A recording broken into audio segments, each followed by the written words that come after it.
Halo semuanya, berjumpa lagi dengan saya Torrente 217. Gimana kabar kalian? Semoga kabar kalian baik-baik saja, sehat selalu, rezekinya selalu lancar karena menyerobal amin.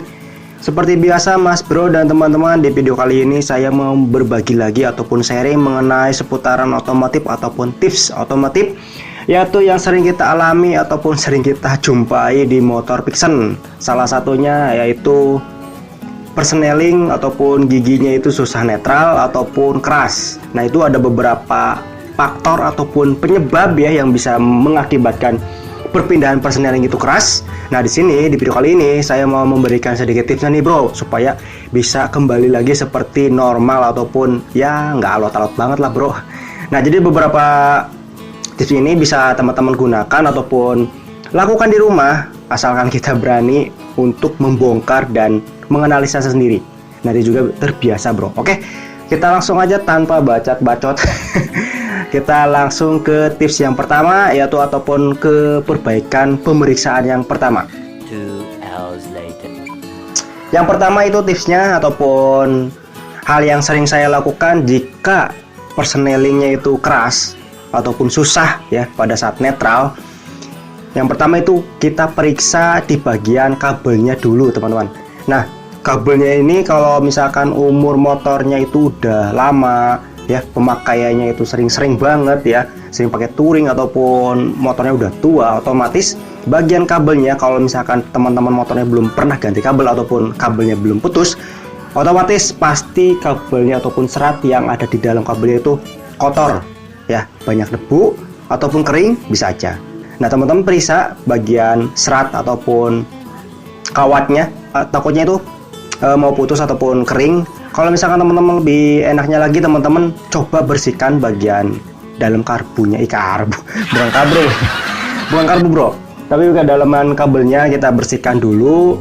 Nah, setelah sudah dibersihkan kita cek bagian serat kabelnya ya, takutnya ada beberapa pentilan-pentilan yang mau putus. Kalau nggak ada yang putus, kita lumasi dengan oli, jangan oli bekas, oli baru ataupun chain loop, supaya lebih licin dan supaya lebih maknyos. Oke, setelah kita sudah melakukan pembersihan di bagian kabel kopling ataupun pelumasan juga, teman-teman coba lagi handle koplingnya, persnelingnya kita gerakan-gerakan apakah masih alot.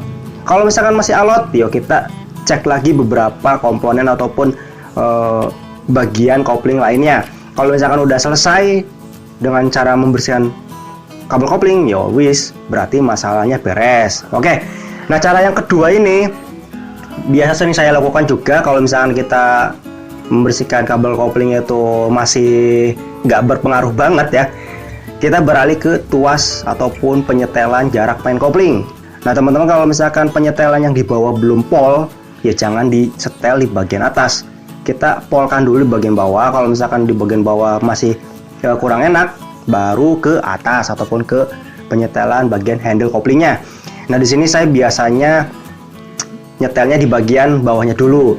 Kalau misalkan baut ataupun mur bagian penyetelannya itu masih panjang ataupun masih ada celah ataupun jarak, ya teman-teman setel lagi jarak main koplingnya. Kalau misalkan kita putar ke ataupun jaraknya ke kanan, itu berarti handle koplingnya semakin keras alias koplingnya semakin jauh. Kalau kita putar ke kiri, berarti itu handle koplingnya makin dekat alias koplingnya itu dekat. Nah, teman-teman bisa gerakan bagian jarak main koplingnya, setelannya. Kalau misalkan udah enak, dirasa udah enak, udah pas, ya wis, berarti masalahnya cuma di bagian penyetelan jarak main koplingnya. Tetapi kalau misalkan tetap masih bermasalah, teman-teman coba di bagian penyetelan yang atas, yaitu di handle koplingnya. Di situ juga ada penyetelan. Ini kalian setel juga. Kalau misalkan udah pol, tetap koplingnya itu keras, persnelingnya itu keras dan susah netral, berarti masalahnya nggak di sini bro, itu ada masalah lagi. Salah satunya bisa di bagian sistem koplingnya, yaitu di bagian dalam bak kopling ini. Nah, teman-teman untuk melepas bagian bak kopling, teman-teman harus tap dulu olinya ya. Oke, untuk melepas bak kopling itu gampang. Nah, kita beralih ke sini dulu. Nah, di sini teman-teman untuk melepas bak kopling, teman-teman harus tap dulu olinya. Olinya kita harus tap dulu biar nggak berceceran ya. Setelah udah ditap, teman-teman lepas terlebih dahulu kickstarternya.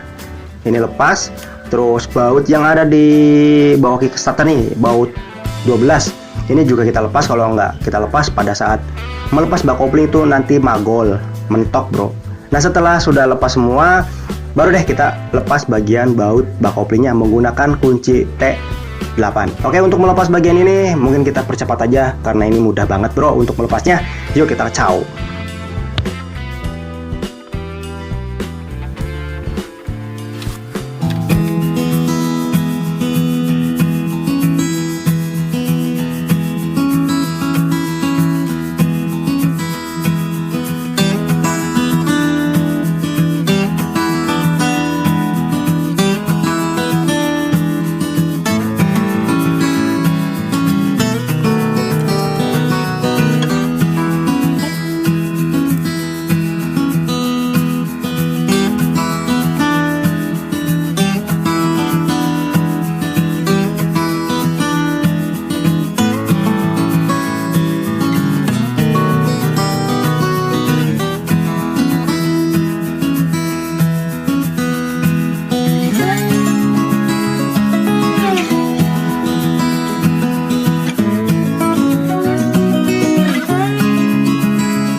Oke coy, ini udah kita buka ya bak koplingnya. Nah di sini teman-teman lepas dulu per koplingnya gunakan kunci T10. Kita lepas semuanya, baru nanti tak terjelasin bagian dalam koplingnya.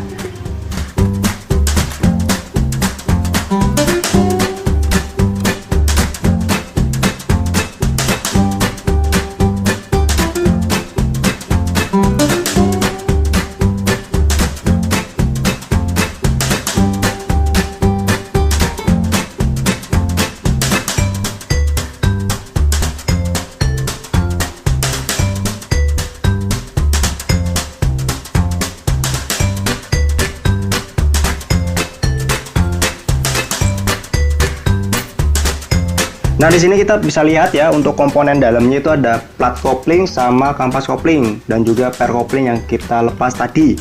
Untuk hal yang ketiga ini ataupun tips yang ketiga cara memperbaikinya, teman-teman harus cek bagian plat kopling sama kampas kopling.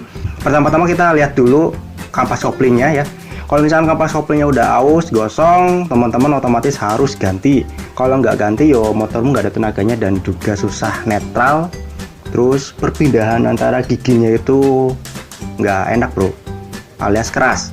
Untuk bagian plat kopling juga, kalau plat kopling bermasalah itu bisa mengakibatkan susah netral juga. Terus perpindahan gigi juga keras, sama seperti kampas kopling. Tapi di sini untuk plat kopling itu jarang rusak ya, kalau misalkan pemasangannya itu benar. Kalau misalkan nggak benar yo otomatis pasti koplingmu bermasalah. Untuk memeriksa bagian plat kopling itu gampang, teman-teman bisa lihat secara visual. Kalau misalkan ada goresan di bagian plat koplingnya, yaitu berarti plat koplingnya itu kena. Kalau kenanya satu plat itu nggak apa-apa. Kalau udah mulai 2 plat, 3 plat, teman-teman disarankan ganti dengan yang baru supaya lebih jos lagi. Nah untuk cara pemasangannya juga ini banyak yang salah kaprah ya. Untuk pemasangan dari plat kopling sendiri itu nggak boleh ngawur dan nggak boleh asal pasang aja. Ini ada aturannya. Soalnya di sini ada bagian plat kopling itu ada bagian tajam sama nggak tajam. Untuk cara pemasangannya, teman-teman kalau misalkan mau pasang plat kopling, untuk bagian tajam teman-teman mau ke dalam, arah ke dalam juga nggak apa-apa, ke arah luar juga nggak apa-apa. Yang penting kalau misalkan arahnya ke dalam, ya semuanya plat koplingnya arahnya ke dalam semua. Kalau misalkan ke luar, ya berarti arah yang tajamnya itu keluar semua, jangan diselang-seling. Nanti efeknya itu bakalan kopling keras, susah netral, sama kampasnya juga cepet aus. Terus plat koplingnya juga pasti bakalan tergores. Yaitu biasanya yang sering saya lihat ya, ataupun sering saya temui kasus seperti itu banyak banget. Jadi sering disepelekan plat kopling itu. Jadi jangan asal pasang plat kopling ya. Kalau misalnya plat koplingnya itu pemasangannya benar, dijamin motormu juga enak dipakai. Untuk yang terakhir yaitu dari per kopling. Untuk per koplingnya sendiri teman-teman harus pasang dulu per koplingnya. Oke, kita pasang dulu aja. A few moments later. Ini udah kita pasang semua per koplingnya. Ini contoh ya bro, ini contoh, saya contohkan aja. Kalau tekanan dari pair couplingnya itu udah nggak rata, oke kita contohkan aja. Misalnya saya tekan handle couplingnya, teman-teman lihat di bagian pair couplingnya di sini nih. Oke, saya arahkan ke sini lagi. Nah ini udah tak tekan-tekan ya, itu kan teman-teman bisa lihat.